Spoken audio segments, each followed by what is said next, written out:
Just to make it 28-3. Arthur Blank loving it. Up by 25. Toss to White. He's in! What a comeback!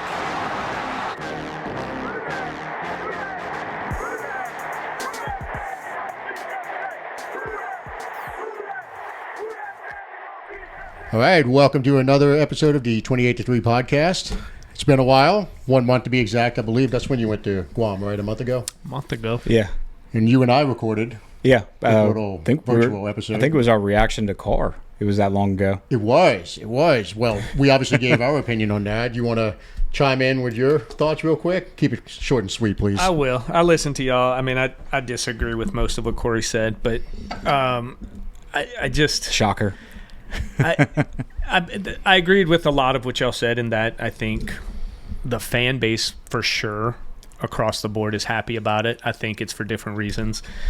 I don't agree with Corey that there's like this nefarious thing or, legalese. I just think... Do you think he gave up $30 million out of the kindness of his heart? I think so, because there's not really a path that makes sense otherwise to me. If he decides to come back, we still control him and we deal with the same problems. So I just don't see a path to that. I'm not saying he won't ever play again. I'm just saying there's no benefit to give it up today other than to just be nice. Now, when it comes back around, we'll see if he wants to come back in the league and he has to work out a trade partner, because he's never playing for us again. We know that. But if he wanted to come back, we would control his rights, and then we would have to decide to trade. It would put us in a really bad spot if he does come back still, because there's a lot of that. The contract picks up where it left off, essentially, as far as I understand it. Yeah. So I just don't see the benefit to leave it on the table to him, or, I guess my question is, what do you think his benefit is? Time out before you get started. We're going to set a timer on this because we're not spending. I just have a question. Yeah. Okay. Yeah, I'm fine with it. Yeah. What do you think? How does it benefit him to not to take it? It doesn't. That's why I say it's just out of the kindness of his heart. There's no reason not to take that money. Ramczyk took the money. Right. Okay. I'd have taken the money. Sorry. Okay, my shoulder's done. I'm retiring. Okay, this is a guaranteed contract. I'm taking the money. All right. I just think it was legit. For whatever reason, I don't understand it. I mean, he got hurt, presumably. I know people are trying to say he's not hurt or not. I think he's playing if he's not hurt, personally. I just think a guy's played 10 years. But I think there's no – I get your point in the way these guys speak and the way, the team speaks. But how else are they going to speak? I mean, this is just PR.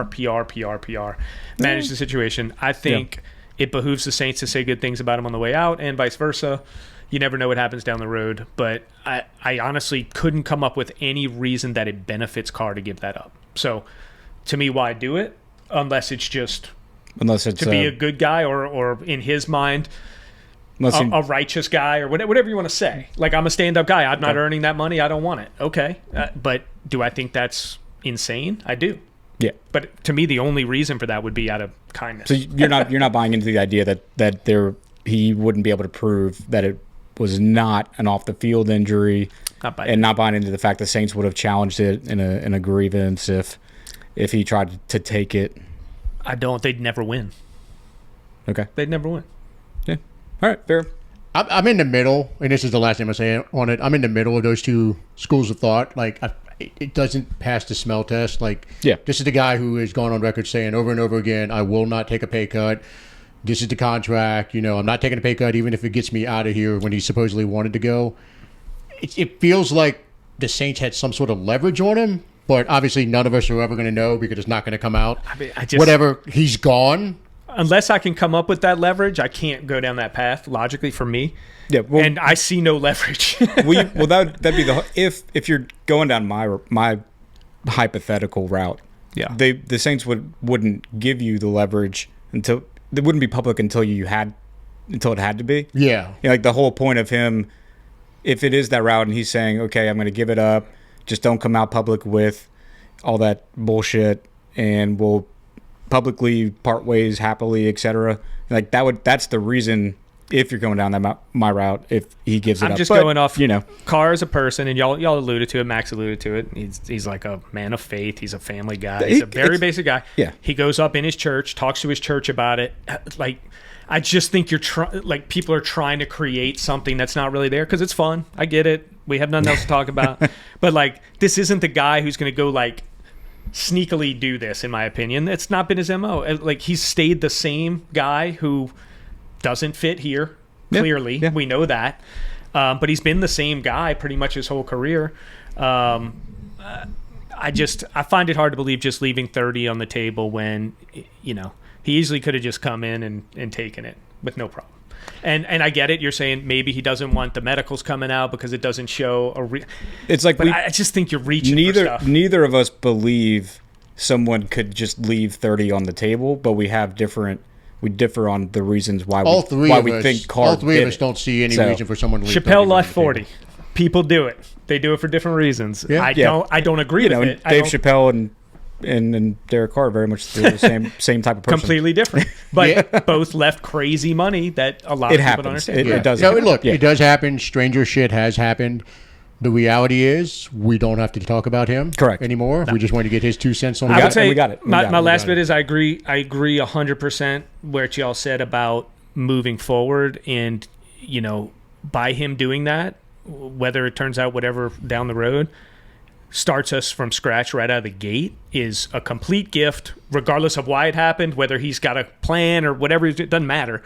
Yeah. We got a complete gift because we were stuck for 2 years, in my opinion. Max thought there were ways out of it. We would cut it, but it would still hinder us a lot more than it is now. Yep. And that's a huge gift to the franchise that needed someone to force them to reset this a little bit because they never were going to. Because whatever R word you want to use, rebuild, reset, reload, refocus, we could not do that, however you want to call it, until he was gone. Right. So to your point, they forced the Saints' hands with that. Now we absolutely are in a rebuild, and they have to embrace it. Yeah. And you see it with the way that the quarterback competition's going, which To expound on that a little further, too, not by Carr directly, but to me, you know, I had a problem with the Shuck pick. It makes way more sense after that news comes out, right? Because they obviously knew that was happening. I see the pick a little more now. Mm-hmm. I still think it was high for him personally, but I was with them restructuring Carr. That's why the pick mostly made no sense to me at 2. Now it makes a little more sense. You had to do something. We couldn't go into next season with Rattler. It was either going to go beg some veteran none of us want, or, you know, draft someone. That's what we were going to have to do. So that makes a lot more sense to me now. And, you know, I think it is a good thing for the franchise, even though I am not in the camp of, like, our problems are Carr. I think this team is in really bad shape right now because they got worse with Carr retiring, not better. But the franchise got better looking forward. Yeah, that's the best way to put it. Yeah. And I think we can end this topic. And that's why but that really was the best way to put it. Yeah. The team got worse, the franchise got better. Yeah. So since Derek Carr retired, I think quite a lot has happened. It's been a month since we last recorded. I mean, the last time we recorded, or now, I'll put it this way, you know, last time we recorded, Jono Barnes was not a father. Now he is. So congrats to Jono there. Newly minted Mufasa per his latest social media video.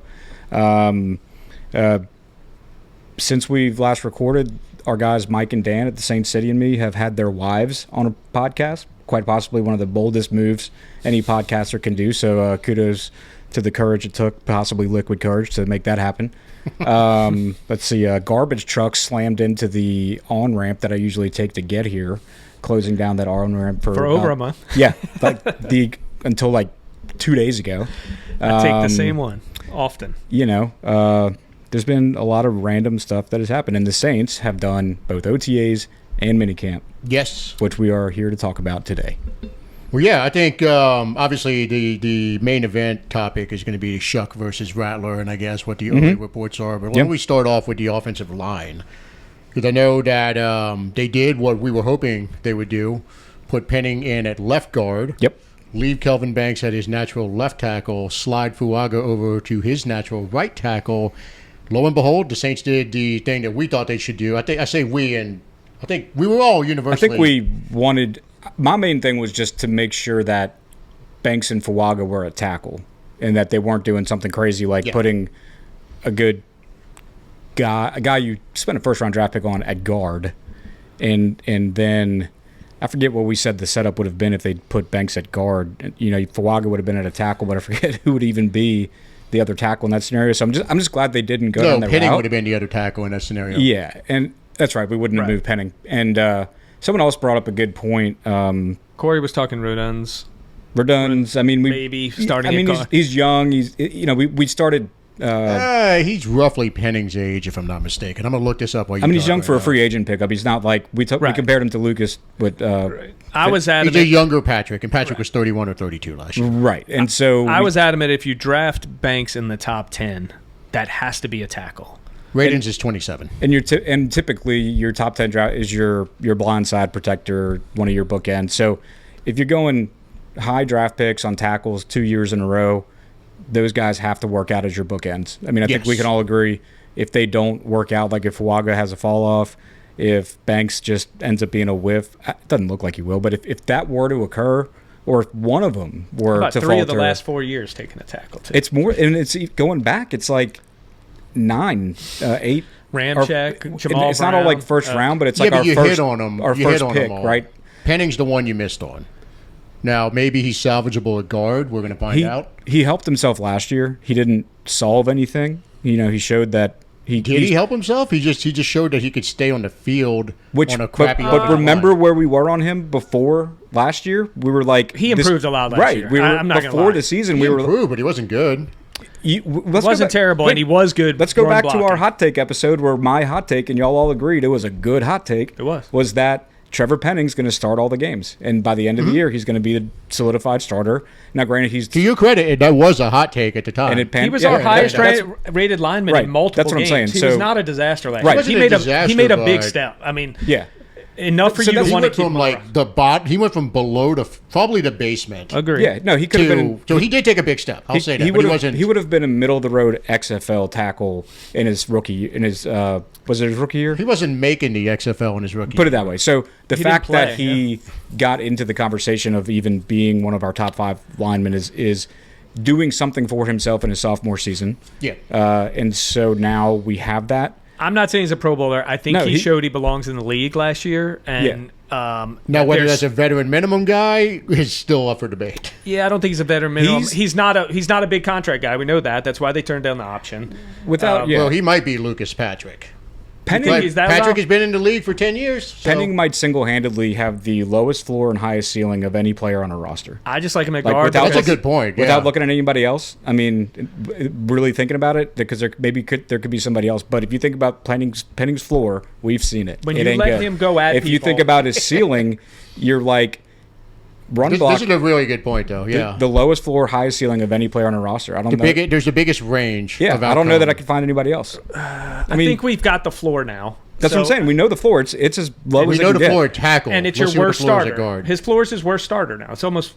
I think the floor is your worst. He's the worst out of the 5. Okay, out of the 5. Yeah, that's the floor. To me, that's the floor. Your worst backup. I mean, because they took him out. The year before. I'm saying going into this year, he took himself out of that range. He seems to have raised his floor. Right. Yeah. What I liked from him is when you let him go at people rather he kills them. He mauled some people. Yeah. You get him at guard, you let him move, you let him go forward. Yeah. That looks like what his strength is, and that could be a really big deal for coming. Kellen Moore ran the shit out of the ball last year, right? Yeah, correct. And look, I know you're not a fan of Andrews Pete. You've been on record as you did not think he was good at all. Nick and I were both talking about, no, Pete was better than people think. Yeah. It's just a perception of Pete has always been it's a negative outlook that all the fan bases had because of the contract. And he was overpaid, right? He was overpaid. And he was out of position until his final year. No, he was a good guard. He was a really good guard. He was out of position his first 2 years when he was playing tackle. What was his final year? He was drafted as a tackle. What did we have him at guard his final year? No, tackle, he bounced back out to tackle last year. He saved us. He saved us at tackle. See, I think that was like his best season with us. It was a good season. It was a good season. But here's the deal. He started off much like Trevor Penning has. Yeah. Didn't do well his first couple years at tackle. They slid him into guard. All of a sudden, he makes a couple of Pro Bowls. He gets a big contract extension. He was a damn good guard.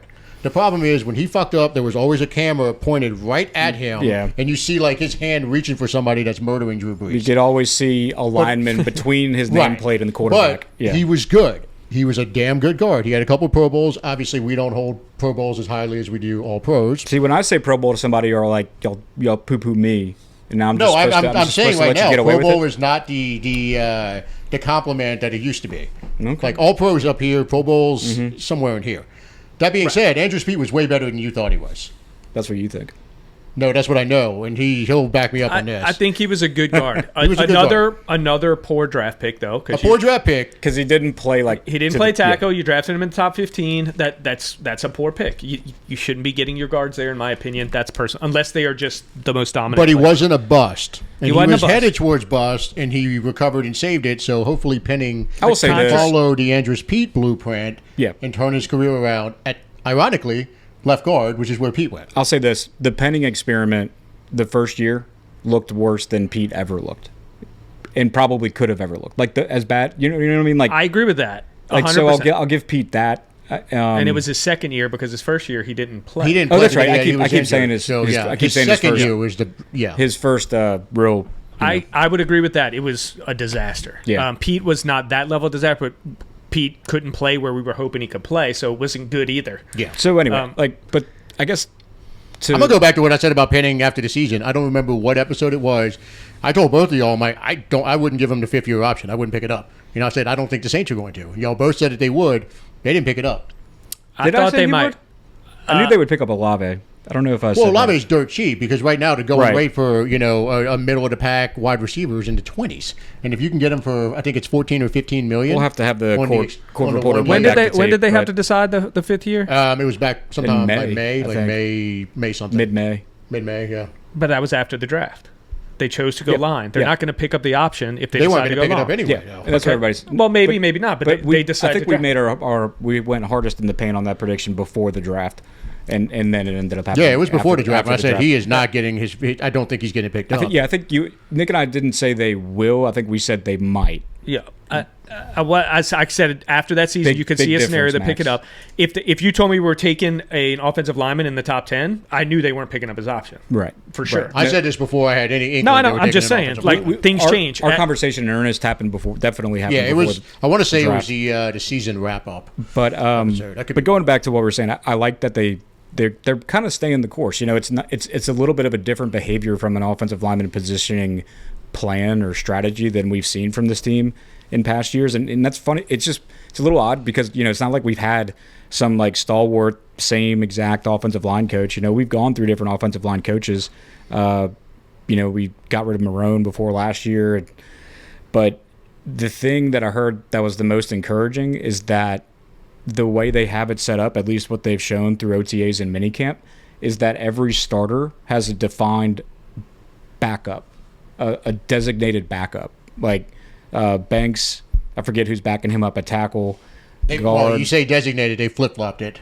It was Josiah Ezerom, one of the first OTAs. Then they switched it to Easton Kitty, I believe his name is. But at least the guard, it's not like they're not in a position. But the tackles are tackles and the guards are guards. Exactly. They're not in a position where they're saying, okay, Throckmorton's going to back up whoever goes down, and then they're going to shift the starters around. It's going to be one in, one out. So like if Penning were to go down at guard, they're going to put Reduns in. They're not going to say... I think it's Radens, whatever. Yeah. They're not going to say, okay... No, learn his name. You might need to know it this year. Yeah, maybe so. Probably so. They're not going to take the tackle, move the tackle to guard, put the backup at tackle. They're done doing that. Even McCoy, as of now, you got Will Clapp coming in at center to back him up if he goes down. That's at least the way it's looking. So if that stays the course, if these guys who are, quote, backups are able to be that come week one, that puts us in a much better position because it preserves the continuity of the offensive line. And then, like you said, we'll see if we can pull off the Eagles plan and make Penning be the next Mekhi Becton. I think that's honestly the biggest question mark. Besides, I'm confident in Fuaga being able to go to right tackle. That's his natural spot. In his interview, he was like, sure, there's a little bit of rust you're kicking off, but I played that position all through college, so it's not going to take long for me to, especially once the pads get back on. He said he's confident in that. I believe him on that. It's going to be, seeing Banks really take in the learning, the teaching, and showing he can play to his talent. Yeah, and one thing that gives me reason for optimism with Kellen Moore and the Trevor Penning switch is they signed, who was the guard last year? Mekhi Becton. Mm-hmm. They brought in Becton. Yeah. After training camp started, that's when they switched him to guard because he signed late in the process. Yeah. So the fact that Penning got switched prior to OTAs, prior to minicamp, prior to training camp, gives me more optimism, and plus this staff has shown that they can do this switch and do it successfully. And I think, look, it's all OTAs. They haven't put the pads on yet, but what we've seen since the last time we recorded and all these world events have happened, we've been able to get a first glimpse into how this new staff coaches, like what's their process, what's their outlook, what's their confidence on certain players. And I really like that we're hearing a consistency in where guys are lining up. Because it felt like last year or years past in OTAs and in minicamps, every day you had a different guy, at least like O-line, D-line, they're all playing different positions. You know, and you didn't, it was like they kept trying to tinker with shit all the way up until training camp. You know, from what I'm hearing, these guys are confident and like, look, we have a vision, we're executing the vision, this is how it's going to go. It's great unless the vision doesn't work. Well, yeah, of course. So, again, y'all know my feelings on this time of the year. I hate it. This is Corey's favorite time of the year. 8 of 8 on air. Yours is the draft. Corey's is this. It's fine. I don't know what you're talking about. I think this quarterback stats are worthless this time of year. I've never said anything. I never said anything good about Carr when he went 8 for 8. Your optimism on Carr that year one, nope, just off of the 8 for 8, didn't happen. Oh man, it's a myth. Well, so speaking of quarterbacks, let's go ahead and segue over to the main event. Tyler Shuck, Spencer Rattler. Yep. Topic number 1. What are you thinking about what you've been hearing?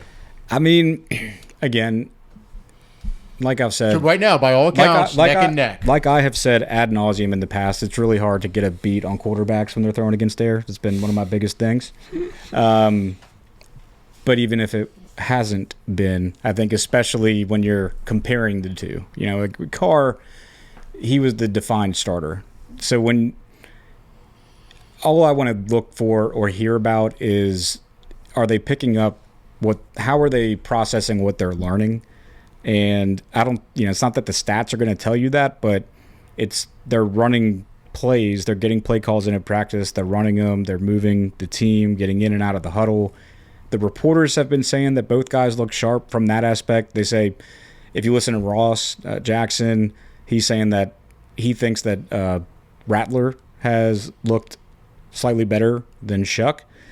And if that's the case, then great. At this point, you would probably expect the guy who's been, obviously was a different offense because we had Kubiak last year, we got Kellen this year, but you would expect the second-year guy to have a little bit of a mental edge up on the rookie.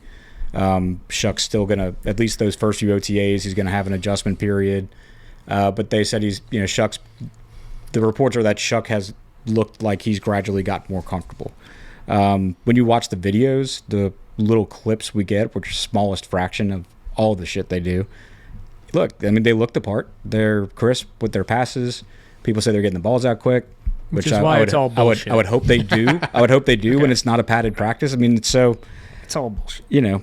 They're there to learn right now, so it's hard to really say, okay, this one, no one's won the job yet. I'm gonna say it again. If you used the second-round pick on Shuck and he loses this QB battle with the worst starting QB of last year statistically, it's a disaster. It's not okay, cool, he's ahead of him. No, that's bad because Rattler's bad. Now, do I think Rattler could get better? Yeah, sure. To go from where Rattler was last year to someone we want starting for our team, that would be remarkable. It would be. There's just not a lot of track record of that. It was tough for even. It'd be one of the biggest turnarounds in NFL like people history. People say Bryce Young did that for the Panthers, and then but did he really, and B, Bryce didn't look as bad. He was a number one. He was a number one pick. Yeah. Also number one pick, and wasn't that. Yeah, okay? That's what I'm saying. He wasn't that people. It was just that he was so bad. He started 7 games. I think he threw 3 touchdowns. 2 of them were on trick play flea flickers. We have to be honest with ourselves of what we watched last year. Now, my question to that for you is there a world come August? Time out real quick before. Sorry to interrupt you, but Bryce Young, what were his stats as a rookie? Did he play all the games? He started 12? 16 games. 16, okay. I think he was like, did he have, you like, go first, then I'll go. Probably actually surprisingly hit 4,000 passing. No.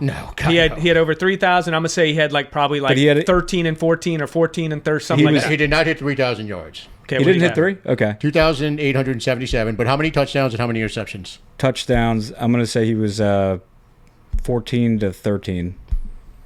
That's what I just said, so I don't know. That, 11 to 10. 11 to 10. I knew he was actually ahead in the ratio. As bad as he was, he still had a positive touchdown interception ratio on a god-awful team. Yeah. They gutted their team. They gave up DJ Moore to go get Bryce Young. So he had no receivers, no real running game. We can't even compare Spencer Rattler to the bad version of Bryce Young. And that was my point in bringing that up. I mean, people want to use that as a comparison. You can't. And you really can't. So Spencer Rattler and his potential for success exists on an island. He's his own, like, he is his own enemy in terms of getting better. It's just, he can focus on Chuck, he can focus on other stuff, but if Spencer Rattler wants to improve to a degree where he has to be where he's going to be the starter, it's got to be. And I agree with the people who were saying it has to be readily apparent to where, like, people who don't watch football would have to watch the two of them play. Look, everyone and say the loved his guy arm wearing talent. number 2 is worlds better than the guy wearing number 6. Yes. Like, that's, last year, everyone loved what he looked like in camp, right? He was slinging the ball around. He has the arm ability. There's no doubt about it. Yeah. I think we all can agree his arm is there. Yeah. When you watch him play quarterback, it's not fluid. No. It's late. It's slow. I believe that's the hardest thing to teach someone. Right. Now, obviously, well, here's the bottom line. With the exception of what, a half or a quarter of his first game, he was playing with a seriously depleted supporting cast. Do you give any credence to that? No, because to go back to the Bryce Young argument, his supporting staff was terrible when Did the fan base give Carr that? No, well, of course, no. But why would we give Rattler that? No, that's not an excuse. Well, that's a whole. Different and I'm not saying he should have won that's 4 a whole different, games. Why the fan base didn't give Carr the benefit of the doubt. It's a whole different ballgame. He averaged single digits. No, I know his stats. I'm going to go back to what Nick said. I'm just asking you all a question. I'm going to go back to what Nick said a couple minutes ago. If Rattler starts this season, if he starts more games than Shuck, and it's not due to injury, this has been an unmitigated disaster. Of a start to this era, because that means that your second-round pick, which could have been a front-line starter, like a wide receiver, this year, could have been a massive, really impact player. If you spent that on a guy who doesn't even start, absolute disaster. With no competition, this is the best competition situation a quarterback can go into. That's an 0-7 guy from last year. I don't disagree with you that on like the Venn diagrams of things that can happen. That's the biggest overlap.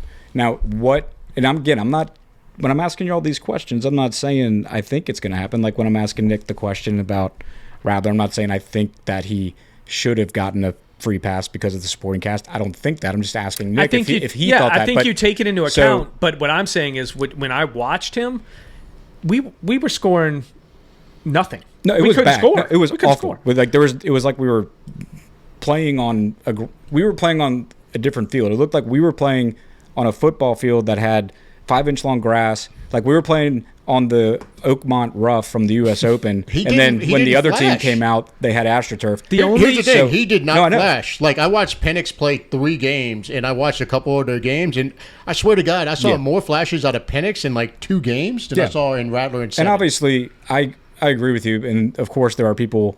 I don't know that anybody who listens to us, but there are a lot of people out there who would define a flash differently than you define a flash. I think your definition is correct because you would say a flash is someone who had a flash over the course of a game. Some people see the jump pass. I was getting ready to say, you can go sit and watch the jump pass on repeat. People call that a flash. There's no other flash. Because, like I said, the 2 deep balls were both flea flickers, right? To wide open guys on cover. One to Kamara and one to Foster, I believe. Yeah. Okay. Yeah. He had one. How many did he have? 4 or 3 touchdown passes this year? But let me put it this way. Do you think there is any, I guess it's kind of a 2-part question. Number 1 is, all right, the most likely conclusion we should draw if Rattler becomes the starter. The most reasonable, first pick in explainable conclusion if Rattler becomes the starter is that it's a disaster because that means that Shuck did not live up to the second-round pick. That means Shuck is terrible. But Is and there we're a scenario, probably picking but first next year. do y'all believe in any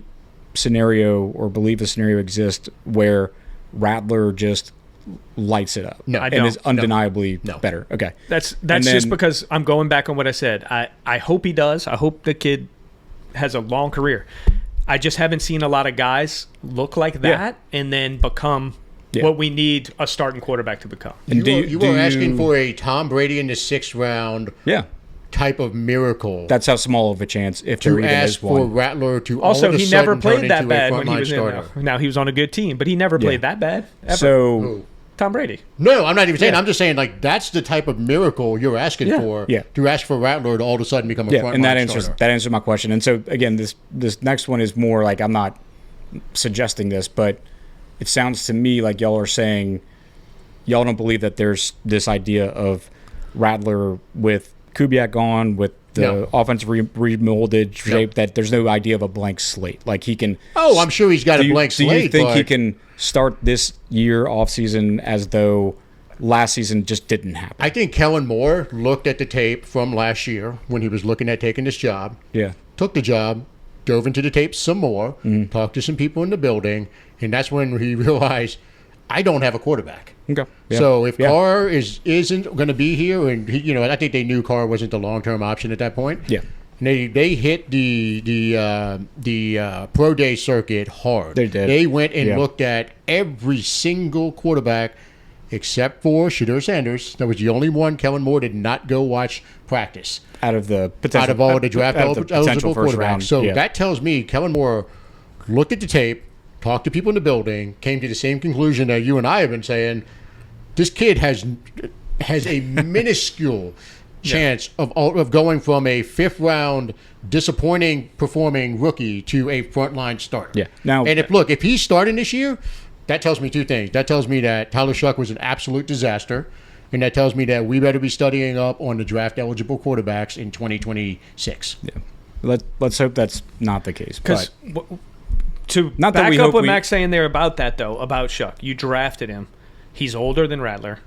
You clearly drafted him to start. So for me, to Rattler has to not be the same as him. He has to pass him up. To get this. Right. If he's in the, I don't care if they say it's a dead heat. That's what you say to inspire competition. Man, they're That's saying great. that shit for clicks. Right. The only people saying that are the people the Saints media, whether they're selling subscriptions and all that. They're trying to get clicks. So to them, it makes sense to say, hey, if Rattler were to overcome that, I give Ross credit. I mean, he's been pretty objective. I think he's saying he thinks that Rattler's slightly ahead.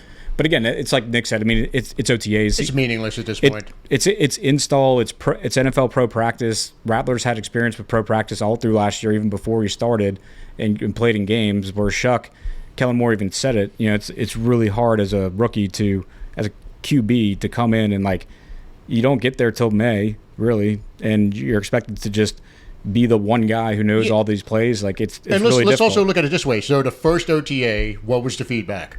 Rattler was here, Shuck was here. Yeah, the gap's as been each OTA went closing. Yeah, it went like this to where now it's pretty universal that they're neck and neck. Yep.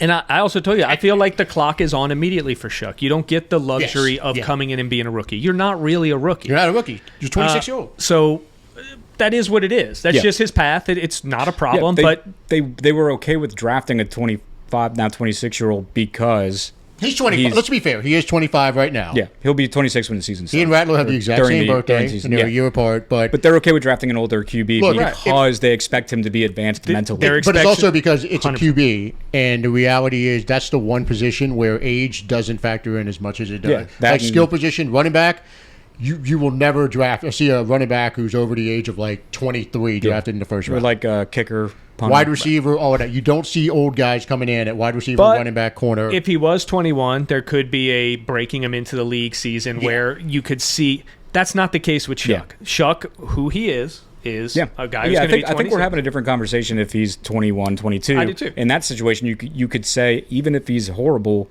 maybe you do go with Rattler for a break-in year. For a few games, let him get acquainted. Because we're not. If he was 21 or 22, he's probably a first-round pick. With what maybe so, but I'm just saying the situation we're in, he was drafted to play. Yes. Because you don't draft a 26-year-old to be a backup in the second round. And it's a disaster if he does not play this year. We talked about it. They have 1 year He has 1 year. He has one. Well, Rattler does too. The two of them, whoever it is, has this year to prove that they can be the Saints starter. Because if we pick as high as we think we're going to pick, they're taking one of those quarterbacks. 100%. But I think it's already done for Rattler. Is what I'm saying. I think so that ship has sailed.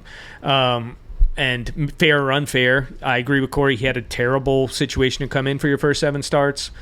But when you play that level of poor, I think you kind of lose. That counts as your shot. Yeah. And you're going to need an injury to get another shot at this point for him, in my opinion. Okay. There's no way they start him before Shuck. Unless Shuck's awful. Unless he's so awful that they feel like they have to. Unless he's a liability. Right. Yeah. Or he comes out and he plays the 6 worst games you've ever seen, and then Rattler gets another shot.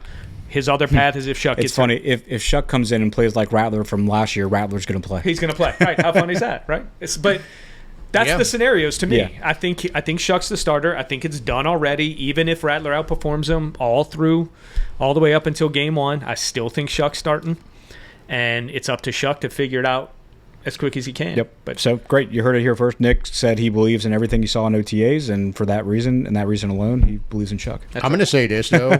I really hope this quote-unquote battle doesn't extend all throughout the preseason.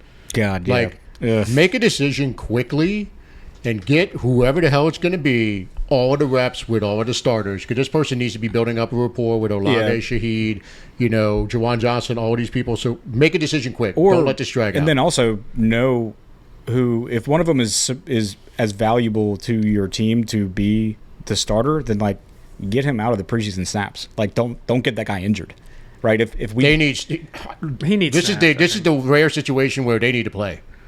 I mean, I don't mean get him out of the preseason where he plays defined starter snaps where he's only going in a series in the first quarter. I mean, let him play the first 2. Shuck needs to play a half. Give him a half each in the first 2 well, we have 3 preseason games now, not 4. Give him a half each in the first 2 games, and then come third game, have a starter defined, so that you can do typical starter. I mean, the third preseason game isn't even, the other team's not rolling anybody worthwhile anyway. I hope a decision is made sooner rather than later, because they need to build up the rapport. Yeah. Because when injuries are, let's just say Olave gets hurt again or Shaheed gets hurt, all of a sudden they're getting no reps with that. But you're not person. going to want Olave and Shaheed out there for a whole half of a preseason. Not a whole half, but you still need the practice reps with those guys. So when I say they're hurt, I mean they're not practicing. Yeah. What would be ideal for me, they also, what's happened since our last recording, they've released kind of a little snippet of what their schedule is going to be, their training camp setup, and they're going to actually be practicing at UC Irvine again for about a solid week. That's surrounding the Chargers game out there. So they're going to have I think it's going to be 2 weeks of camp in Metairie, and then go out to UC Irvine for a week. And come back. So the idea, I think, ideally would be that by the time you come back, have a starter. At the latest. I think that's sufficient. Dude, these are key reps. I hope they need. I'm going to say it again. I think he's the starter regardless of what happens. I think so, too. So during all these mini camps and leading up into the preseason games and all that, let them duke it out the whole way just to keep that competition going, against each other. As soon as we hit preseason game 1, I feel like they should just announce it. That's where I'm at. And play him with the starters all 3 times. And I'm with Corey. I don't really care if he plays a whole lot when the starters aren't in there, but if we're playing the starting receivers, he needs to be with the starters. He needs to be in there with them when they're in there. I'm not saying he needs to play into the third quarter. He needs to play when Olave's there. He needs to play. Yeah. When Shaheed's there, he needs to play. Yeah. But to your point, I agree with what you said. Make a decision before preseason week 1. Seriously, this is not a competition. The only way Rattler plays is if Shuck falls completely on his face and plays like Rattler played last year. That's the only way. Yeah. So don't. It's going to come down to honestly, fuck public perception on this one. These guys are paid big bucks. What would the public perception be? That there should be a competition and Rattler should get his quote-unquote fair shot. I mean, that's not even about public perception to me. But that is what the perception is if you go look on Reddit or any of the social media boards. Everyone is saying that Rattler should get a fair shot because of the people. I don't think it's wrong to say Rattler should get a fair shot, but it's but that doesn't. But I also agree. They've already seen enough of them with the way that they can throw the ball and command the huddle. They can tell you right now if Rattler. They pick Shuck in the second round. He has to be the starter. But I'm okay with them giving the quote fair shake for a period of time. I'm not in agreement with people who might say wait till the week before the first regular season game to make a call. I don't think they should go that long. I think that you should give them both some. It's not a real competition. Some equal snaps and pads. It's simply not a real competition. The second he was drafted in the second round, it's put not it a competition. This coaching staff, at least, what I think, look, this is my opinion from what we've learned on how this coaching staff is operating under Kellen Moore. They're doing what they believe they need to do in practice. Like, they're not doing things just to tinker with stuff just to tinker. Like, I just hope they have the conviction to say. So we'll know. We'll know if they believe that they need to get, if they think Shuck's the guy over Rattler, that means they're trying to get him as high a volume of number one snaps at practice Here's the deal. as they can. They get our trust until they give us reason not to have our trust. And I'm not saying we should trust so far, it, but I'm going to give them the benefit of the doubt because so far, everything that they've done, because I've seen the logic in the other consideration, which I think is a real consideration in terms of training camp in a QB battle, if you're going in with the idea that there's going to be an even split in reps at any point during camp, you have to take into account the new rules. They're limited to the amount of team drills and the amount of time they have in these practices. Yeah. So the sheer number of reps is, it's limited than it used to be for making a decision if they're splitting reps. And then even if you come to a decision on this guy's our starter, you have a limited number of reps for that guy to get starter reps in practice. So they need to make. That's my point. They need to make a decision. That's where we're at. Right. Yeah. Now, the one thing I'll give Rattler all the credit in the world for is the way he's approached everything. I feel like he's come in early. He's been there. He has been professional. Everything. He's been a beast in the offseason. I just think he has to wait for something to happen to get another chance. You don't get another chance out of the gate after what I saw last year. Yeah. It goes to Shuck. If he does the similar, fine. Yeah. Then you have bring in the backup, do that whole game, go 3-14. That's what's going to happen if we're in that situation. I think I tend to agree with you 100% agree with you if Kubiak was still, if it was the same offense going in. The new offense does lower that percentage for me from what you're saying. I get there, but what I think he's been to a training camp before. But I would also say, but to say you're like, you don't get a chance to be the starter, sir. That's you're never going to say that. But the reality is, the other quarterback was also picked by this coach. Yeah. So the mountain's even higher. Yeah. No, I agree. He was a 5th round pick. You two both went on this rant about. Well, you laid out the facts. You don't get starters after a certain point. I pulled it up and doubled down on that too. No, I agree. You're not getting a starter in the 5th round. You're just not. Yeah. That's why Tom Brady is the biggest anomaly in NFL history. Correct. And the other one, Purdy, he's another one. I'm not going to sit here and I'm not going to be upset, and I'm certainly going to understand it. If it'll be expected if Rattler does not win the job, that's going to be expected, and it'd be fine with me. But I'm just saying, I think at this point, I'm fine with him getting a chance. Now, but I'm not okay with just leaving that chance open when it's obvious. But you also agreed that he doesn't get a chance at the expense of Shuck. That's what I'm saying. Like, if it becomes obvious that, look, it's Shuck's the guy we need. We need to invest in him. Let's do it. For Rattler to get a chance, it would have been if they would have bypassed taking Shuck in the draft, and if they would have signed a low end, quarterback, someone like a Carson Wentz or somebody at this point who's just a backup, and they bring him in to compete with Rattler. That's when Rattler's getting a chance. When you draft someone in the 2nd round, a high 2nd round pick, Rattler ain't getting he's not getting a real chance. I think the fact that he's split reps even through the OTAs and minicamp shows they're giving him a chance. They're not giving him a chance. Then why not just give Shuck the majority of the number one reps at this point? Could they have to play the game a little bit, Coy? I thought you said fuck public perception. I said that. Yes, they should for training camp say fuck public perception. Right. But for minicamp, OTAs, so they're playing the game. I understand why they've done everything. I understand everything they've done, and I understand the logic behind everything they've done. So your prediction would be come training camp, they're going to... No, it's not a prediction. I'm saying what should happen is pick the fucking person, in this case Shuck, get him to start his reps. Do you think they'll give him the majority of the reps out the gate in training camp or no? Yeah, I think he should. Do you think they will? I don't know. I think it might be a little 50-50 the first week. Okay. I have no problem with them splitting the reps right now. Right now it's fine. None, fine with it. When it comes time to get down to the real business and there's tackling and we're playing preseason games, which we all know are meaningless, but he needs to be in that spot that you're talking about. It's also practice for game planning. You know, you're especially for a rookie, you're practicing an NFL game plan. Now it's not the same, obviously, preseason opponent versus there's not the same amount of scouting, it's not a big volume of film, etc. But it's still a game. It's game week, you know. Give him the experience of prepping for it as the guy that's going to start. Now, I'm in agreement slightly with your point of like he should get a chance, but he has to come blow the doors off the place. Yeah. We saw this same talent we're seeing right now last year. Mm-hmm. We saw that arm. We saw him lasers and deep ball. We saw all this last year. Yeah.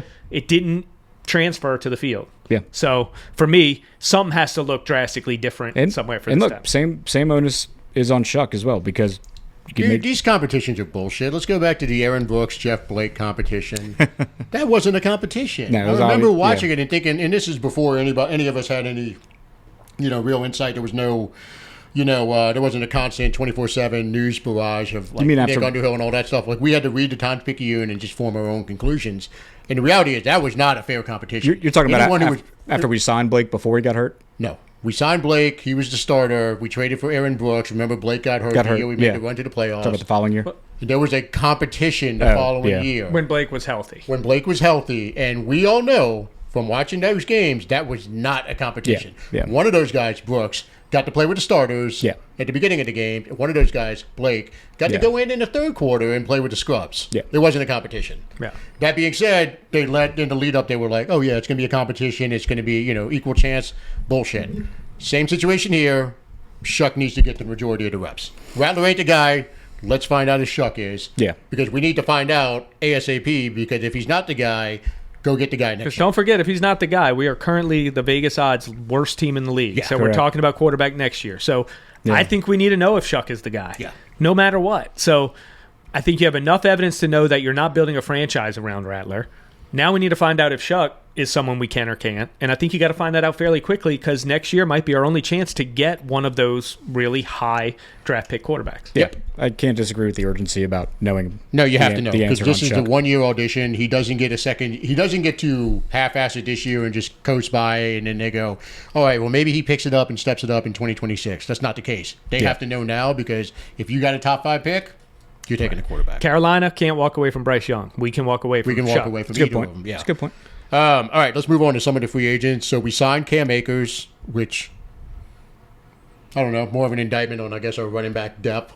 We know Kamara's... Yeah, I'm fine with it. Kamara's still a good starter. Behind him, a whole bunch of question marks. Yeah, I mean, you hope he's not a big factor. But he did play well in the second half of last year. I don't think he makes the team. I'll just go ahead and say that. He probably doesn't if Kendre is healthy and finally is around. I don't think. We're going to have to carry at least 3 running backs. We will. Definitely three. So if you're carrying Kamara and Kendre, Devin Neal. Everybody wants Neal. Yeah, that's right. You got Neal. Neal's making the team unless he is just a complete. He's probably one who makes it to the practice squad. If you elect not, I wouldn't put him on the team yet. I think that might be a little bit of. No, I'm not saying he's on the team now, but I think out of the people that are left, that's who you hope. Is our third running back, because it means we kind of found something, right? But then there's also Clyde Edwards-Helaire, who's there. He's not making. He's just a guy at this point, man. He's no different than Akers. He hasn't done anything. Let's be honest, Edwards-Helaire. If he hadn't gone to LSU, nobody in this fan base would be pining for him to make the team. He is just a guy. First round pick out of KC. Shouldn't have been. He's been terrible. There's been a lot of talks about the off the field struggles he was going through in KC, and that's part of why they let him. It's all very unfortunate. The reality is he has not performed. Yeah, there might be something there, but it doesn't look like. Yeah, there's nothing there. There's not. He on KC's loaded team, he got beat out by Kareem Hunt and all these. It's just all these guys. Fantasy team you're talking about? No, I'm just saying, he hasn't shown anything. He just hasn't. Pacheco beat him out, not Hunt. Pacheco beat him out, that's what it was. And then Hunt came back and started ahead of him last year. Well, yeah. When Pacheco got hurt. Yeah, everybody was ahead of him. Yeah. Carson Steele. No, he couldn't. Ahead of him. It's like, Jesus Christ, this guy's not it. Let's just right. call a spade a spade. He's just a guy at this point. Yeah. Cam Akers' knees have been ravaged by injury, so he's more than likely. But he has had periods of playing well where you can't say that about He's Clyde, shown something. He's kind of like, I think he's basically an insurance policy if none of the other, because the struggles with Kendre to pick up the playbook last year, well documented. If you got AK and then a whole slew of guys who cannot learn this playbook and can't, Moore said it pretty definitively, and every coach will say it, but I think watching Philly last year, they rely on the running backs to block a lot. And so that means, can you learn the playbook? Do you know where you're going to block on every play and on every audible? Not his forte. If AK's the only one who knows how to do that, I think Akers is your guy who seems to be, pretty decently smart veteran running back who can pick up the playbook. But he's an insurance policy to that. I don't know, man. He's been bouncing around like crazy. But I think that's because of his physical talent. He's not one of these juicy type guys. So he's got talent, dude. He was the one of the top recruit. He was the number one running back recruit in the country coming out of high school. Did well at Florida State. Was a. But do you think he's still second or a third round pick? I think he was third. Do you think he was third? As we stand here today, he still has that physical talent in him? I think if you compare him to the rest of the running back room, other than Kamara and Kendra, because Kendra is right. Kendra is supremely talented. He's the most frustrating player in the roster. I texted one of y'all or both of y'all that the other day. You watch his highlights and you're like, why can't you just play? He's still only 23 years old. If he could just stay healthy, my God. Yeah, like I think Kendra should be your. The other thing is Cam's only 25, so. Yeah, but he's had some bad injuries. So his career, 502 carries, 25, and 13 touchdowns. Sure. 4 yards a carry. Right at 4, huh? Let me see if I can pull up. I thought he played well in Minnesota. Let me see if that tracks or not. Okay, 64 for 297 with Minnesota. That's really good. That's over 4.5 a carry. Yeah. I think I picked dynamic offense. I think I picked him up in fantasy because my running backs were so shot. What did he do before that? On who else did you with? Houston, he only had 40 attempts for 147. Yeah, that's not good. Whatever. He's only 25. It's worth a look. They signed him on a tryout deal, right? So, if you're going to bring a guy like him in, that's the way to do it. Well, he's a veteran minimum guy, just like Clyde Edwards-Helaire is. All of these guys. But here's the problem. They're all veteran minimum guys other than Kamara and Kendra or undrafted free agents. Like, we're all talking about, like, Marcus Jarns. He's got speed. He's pretty slight, but he's an undrafted free agent. Right. We have to get a goddamn running back who has some juice. Like, 2026 draft, it has to happen. It has to. I'm going to lose my mind if it doesn't. Yeah. This was the year to get somebody like but the problem is fourth round. We have a running back with juice. He just can't show that he can stay on the field or learn the playbook. Man, they had a golden opportunity to and this goes back to the whole shuck with the second round pick thing. So many fucking running backs. There were so many running. I mean, Devin Neal's the fourth round pick in most years. Yeah. The fact that you got him in the 6, that's pretty good. But I don't know. The running back room still scares me. I think it still scares them. It's a big question mark. The Cam Akers signing. They also brought in Gabe Davis for a visit. That I would love to take a flyer on Gabe Davis. If he shows up and can be Buffalo Bills Gabe Davis, great signing. I mean, that's a fantastic signing. I don't even need him to be that at the veteran minimum, dude. Yeah. I mean, he gives just be better than Bub Means and better than who's the other one? Cedric Wilson. The only other one's over 6 feet I think tall. he can definitely be better than Cedric Wilson. I think he should be better than Bub and Cedric. He's a stronger player. I think you just hope Bub is better than him. That's what I'm saying. I'd rather hope that. I would rather. We would have been thrilled with Gabe Davis signed a year ago. Correct. Thrilled. Yeah, we would. For that money, no chance in hell would I have been thrilled. I said that contract was ludicrous. Just to bring him in, you would have been thrilled if you got him for a decent money. You call him Buffalo Gabe Davis and Jacksonville. I call him Josh Allen Gabe Davis and Trevor Lawrence Gabe Davis. Okay? We don't have Josh Allen. I don't think Gabe's that good. I think he's okay. I would absolutely give him the veteran minimum to come in. No question about it. In a second, without question, he's worth a flyer. I don't think he's that great. I don't think he's gonna break in and make a splash. Really. Well, they didn't sign him, so let's see if anything even happens. That's true. We didn't actually sign him. The other one that's on the radar, a lot of speculation about possibly in July when he's fully healthy getting signed, Asante Samuel Jr. I think we would all love because he's only 25, I believe. And this goes back to us discussing us freeing up all that money for a reason. This would make sense for that reason. Yeah, to sign a high-end corner. That's you trade Lattimore last year, you sign a younger one this year. That makes a lot of sense. The rollover still makes sense, but I agree. This would seem he's a young building block. This would be more in line with what Mickey typically does, like as in doesn't leave cap space for that long.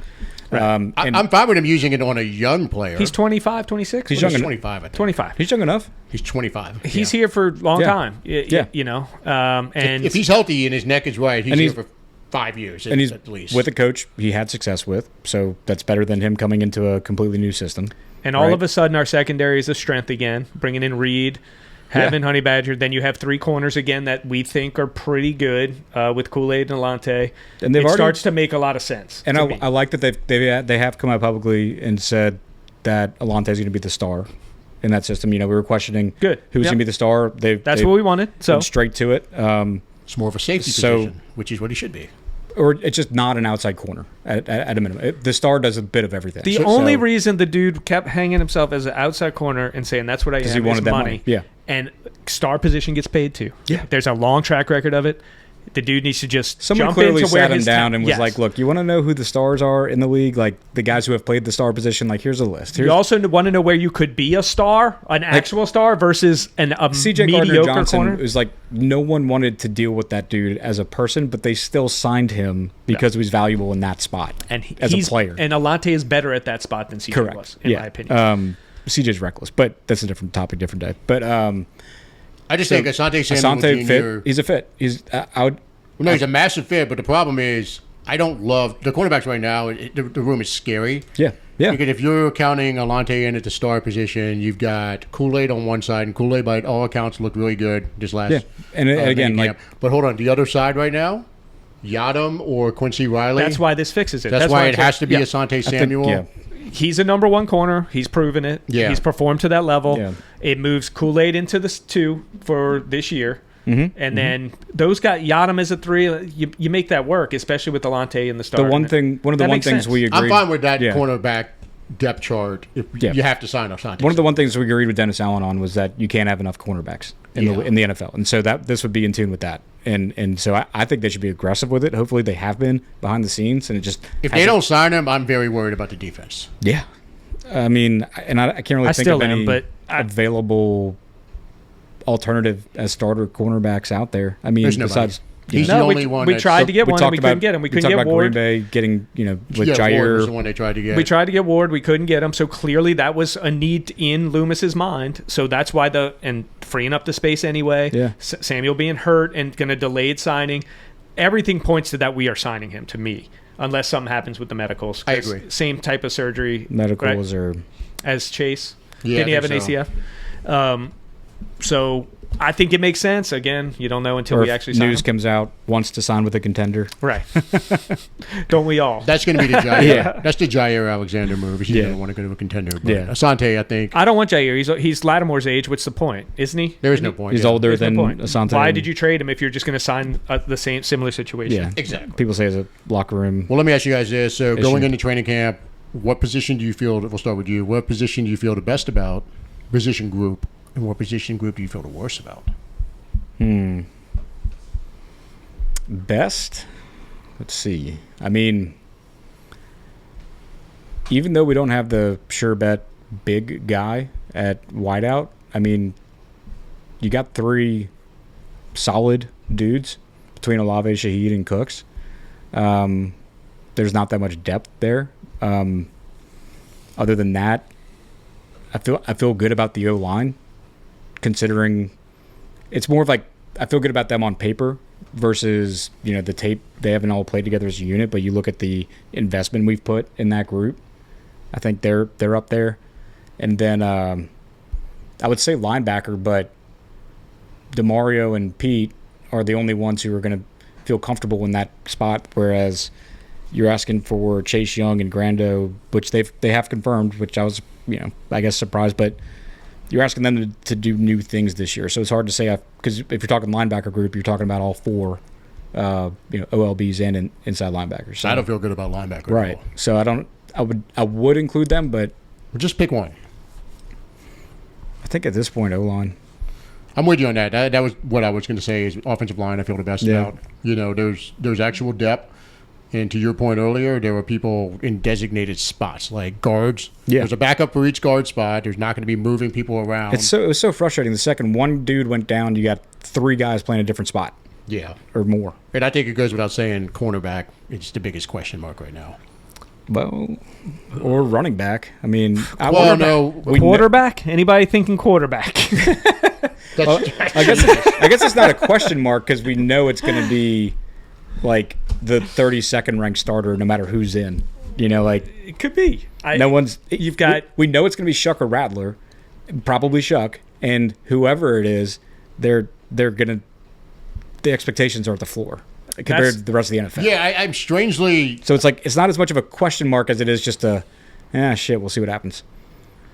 Yeah. I mean, for me, that is a question mark. I feel like this is the definition. We have no fucking idea what we have at quarterback right now. But we have no options. I think either the now. idea it's literally the two guys are here, and it's one of those two guys most likely. Right, but we don't know how the other units are going to perform either. I mean, we have an idea that they're not going to be expected to play well in comparison to the rest of the QBs in the league.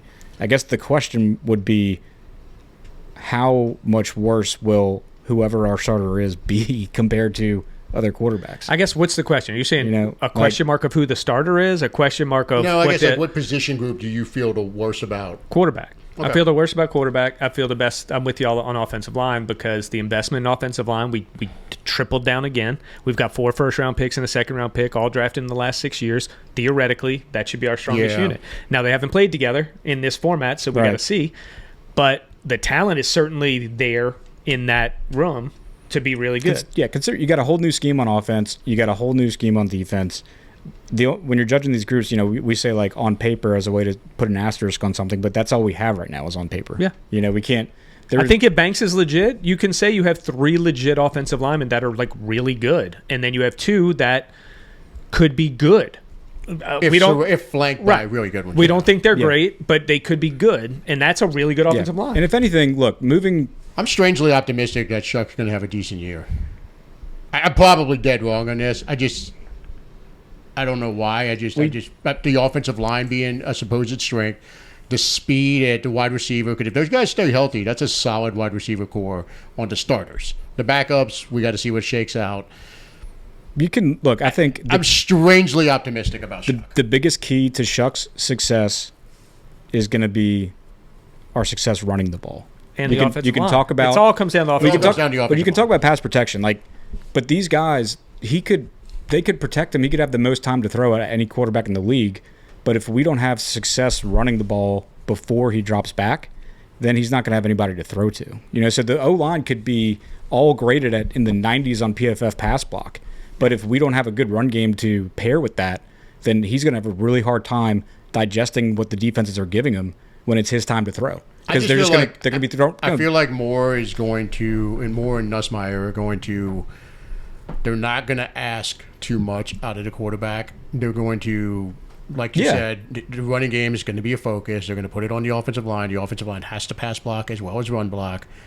I think just going to be, things are going to be simplified. It's just, And a truly dominant running game makes that so much easier to do. And I like towards that end, I like that the move for Penning to a starting guard position. That's going to help your run game out immensely.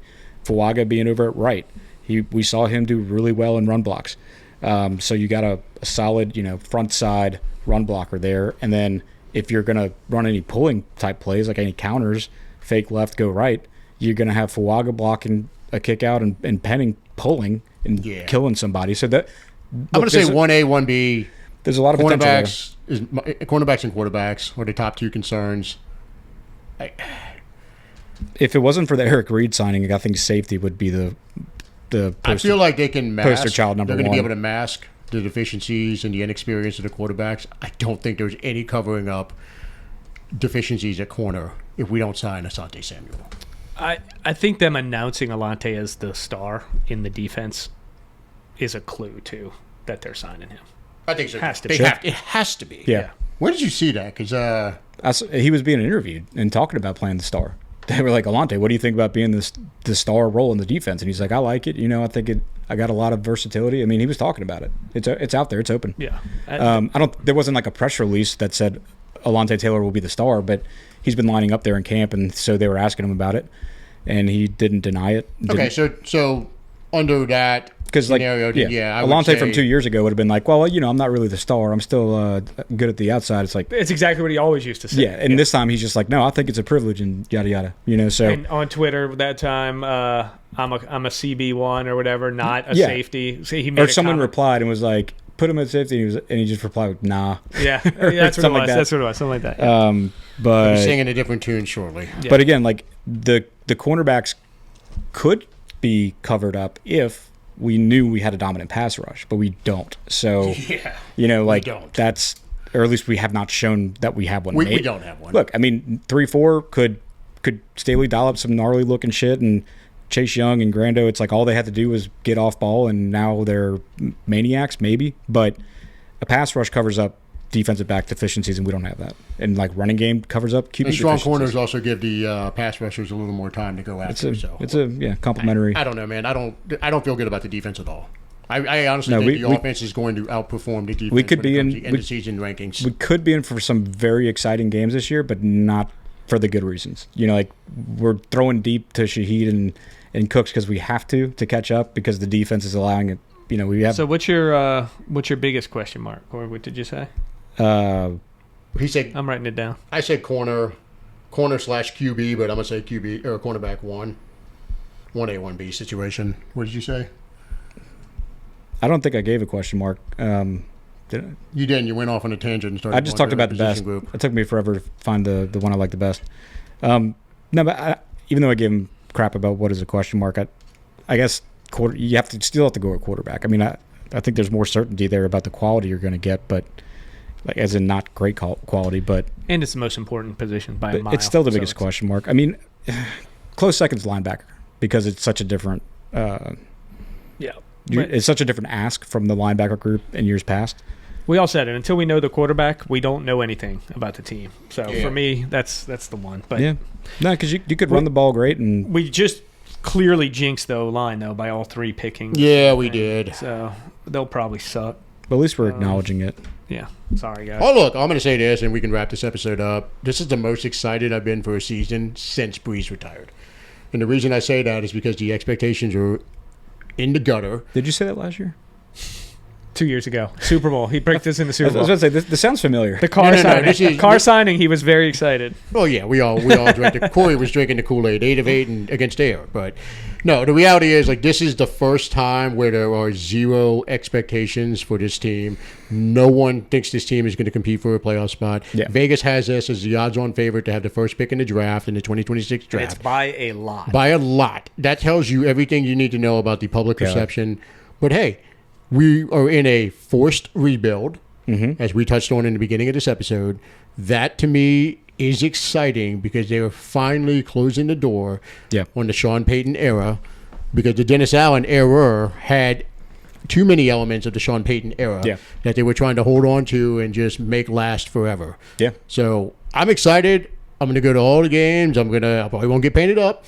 But I'm going to sit there and I'm going to watch the games and just pray to God that Shuck can be the man. All the games for you is a change from the past couple of years. Well, Dennis Allen will do that to you. Yeah. Even and Kamara had an interview from the minicamp where he was saying it's definitely different. You know, he's like, because even with DA, you still had a lot of the same people in the building, the same process that was carried over from Sean. He's like, this is the first time everything's totally different. And he's like, I'm down with it. It's cool. But he's like, but I'm definitely having to learn, get adjusted to it. It's been 20 years. Yeah. You realize that? So when a guy like Kamara, who's been with us when he's saying it's different, and a guy who knows what he's talking about, he's a pretty cerebral dude. He's like, yeah, things are being handled a lot different now. Which that's all. All I care about is that it's different. Different right now is better. Exactly. That's my thing. But I'm just going to say, if we suck, I want us to really suck. Yes. Like wheels fall off, roof caves in, catches on fire, blows up, get the first pick. Like don't fight for mediocrity. I don't want another like last year. Yeah. 5 and like 12. don't tank. Don't try to lose. No. No, absolutely. Yeah, do not tank. But if it happens due to circumstances, right. I mean, I'm still going to root for us to win every game. Right? Absolutely. But yeah, it's hard to take a position on that before the game start. Now, like when you're just do not go 8-9. When December, I told you, I root for us to win every game until we are officially eliminated from the playoffs. And then forget it. I don't care. I think you fight. You never know what can happen. You fight until it's officially over. I mean, at the end of the day, the record's going to be kind of like what Max is saying, where there's no expectations on the team, and that's a bit of a breath of fresh air. The record's going to be. Am I going to be pissed if it's 8-9? No, because it's going to depend on the context. It's what if it's 8-9 and Chuck played well, and we know that he's a guy, then it's fantastic. It's a great year. But it's a new staff, so the record's going to be what it's going to be. And if it's 8-9 and they won their last 7, then there's always fans where you win 6 games instead of 3, so you drop out of the top 10 in the draft. There will always be fans that said, "Man, we were like, if we didn't kick that game winner against whatever, we'd have a five spot better draft pick." Like that's just something you got to live with as a fan. Like just know that that's If Brazil didn't block that extra point, right. We would have been might have top 10 five right now. Yeah, We'd be close. right. So that shit's Yeah. You can't dwell on that. Is what I'm saying. Like No, but we it's can there, discuss it. But yeah, we can discuss it. So, But with that, let's go ahead and wrap this episode up. I promise we will be back in relatively short order. yeah, I think I we think, have a I think clear, next week. Yeah, I think we have a clear path where we can get back to recording every Monday. We've been doing our own OTAs and mini camps. Yeah, there's been a lot of stuff going on. So, OTAs of life.